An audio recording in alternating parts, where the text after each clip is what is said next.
All right, welcome to The Explainer. Today we're going to talk about school, but probably not like any school you've ever been to.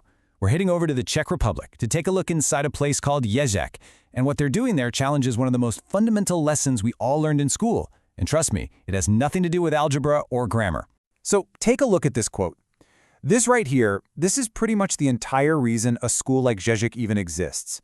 Its founders looked at our traditional school system and said, you know what, it's not really designed to teach kids math or history. It's designed to teach them one thing above all else, how to be obedient. Okay, so let's dive right into that. Section 1, the problem with obedience. The whole philosophy here kicks off with a really sharp critique of what we all think of as a normal school. They're basically arguing that we're training kids to follow orders, not actually to think for themselves. And I mean, really think about it for a second, right? The bells that tell you when to get up and move, the fixed schedules, day in, day out, the teacher as the ultimate authority in the room, the curriculum that's just handed down to you. The whole thing is basically a machine designed to create compliant, obedient citizens. So Ježek just flips the script and asks, hey, what if we built a school around freedom instead? And when you put the two models side by side, whoa, the difference is just staggering. On one side, you've got traditional school.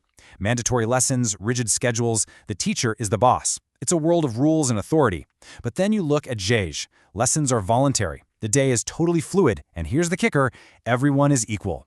A kid's opinion has the exact same weight as the founder of the school. It is all about choice.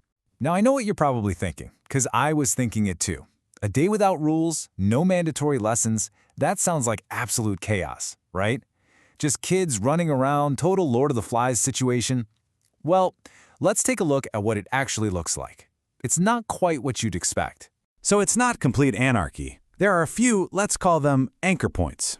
The day starts around 9:05 with a voluntary morning meeting called the Zvoneček. It's where anyone can get up and announce pretty much anything. Hey, has anyone seen my slipper? Or I'm planning a trip to the cinema, who wants to come? After that, the day is completely theirs. They can go to a lesson if they feel like it, or just hang out, play some video games. They can even leave the school grounds and go shopping. And then there's the big one on Thursdays, the SNIEM. The SNIEM. This is the democratic heart and soul of the entire school. It's where they make rules, solve problems, the whole shebang. But here's the part that is just wild.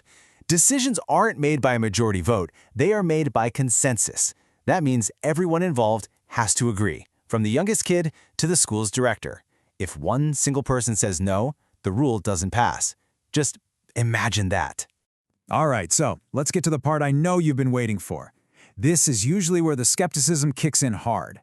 The moment you hear voluntary lessons, the big questions start flying, right? What about academics? How do they learn anything? And what in the world happens when these kids have to, deal with the real world? And here it is, the million-dollar question. If nothing is required, how on earth do these kids learn the absolute basics? Reading, writing, arithmetic.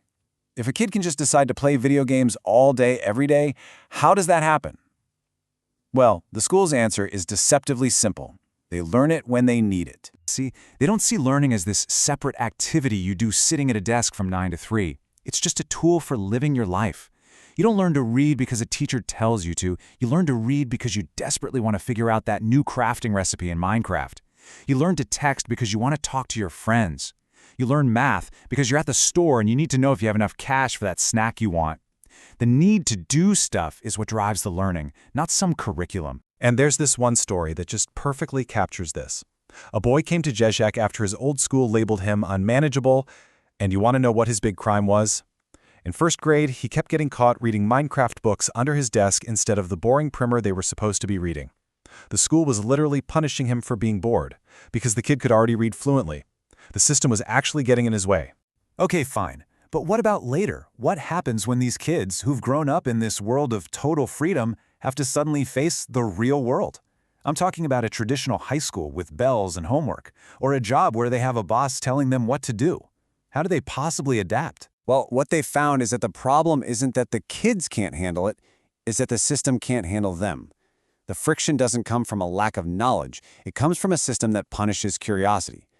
There's a story about one student who went on to a regular high school and found it so frustrating, not because the work was too hard, but because in history class he'd asked these really interesting, deeper questions, and his teacher literally told him, "That's not in our curriculum. If you wanted to study history, you should have gone to a different school." Can you believe that? The problem wasn't the student. It was the system's inflexibility. So all of this freedom brings up a really important point. What about the teachers? If there are no mandatory lessons and you're not there to enforce rules, what exactly is a teacher's job? What do they do all day? Well, at Ježek, the whole idea of a teacher gets a complete makeover. They're not a commander at the front of the room. They're more like a human resource, a guide, a mentor, an equal partner in the community. Their job is simply to be there, to be available, and to be ready to share what they know the moment a student gets interested.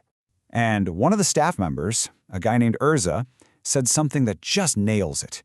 He realized that the most meaningful moments often have nothing to do with formal lessons at all. He said, just driving with a student who's having a tough time and talking, that human connection is more valuable than any classroom instruction he could ever give. So you've got voluntary learning, a real democracy, teachers who are more like partners. All of these pieces are building blocks. They're all building toward the school's core philosophy. And the ultimate goal, the whole point of all of this, it's probably not what you think. The school isn't trying to manufacture a happy kid. It's not even trying to churn out a successful student. In fact, they believe that pressuring a kid to be happy is just another form of control. No, the actual goal, the only real goal, is to raise a child who is fully responsible for their own life, their own learning, and their own choices. And this quote right here, this gets to the absolute heart of the mission.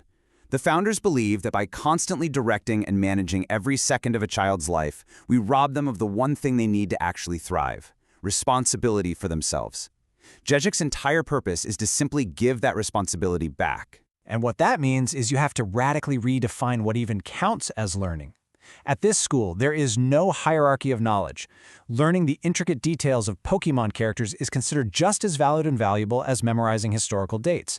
Learning about world building through Fortnite is just as legitimate as a geography class. The only thing that matters, the only metric, is the child's authentic interest. If they are passionately engaged with something, that is meaningful learning. Period. In the end, looking at a model like Ježek really forces us to confront a fundamental question about the entire purpose of school. What if we've had it all wrong? What if the point of education isn't to fill a mind up with a bunch of facts, but to free one to think for itself? It's a pretty provocative thought, and definitely one worth chewing on.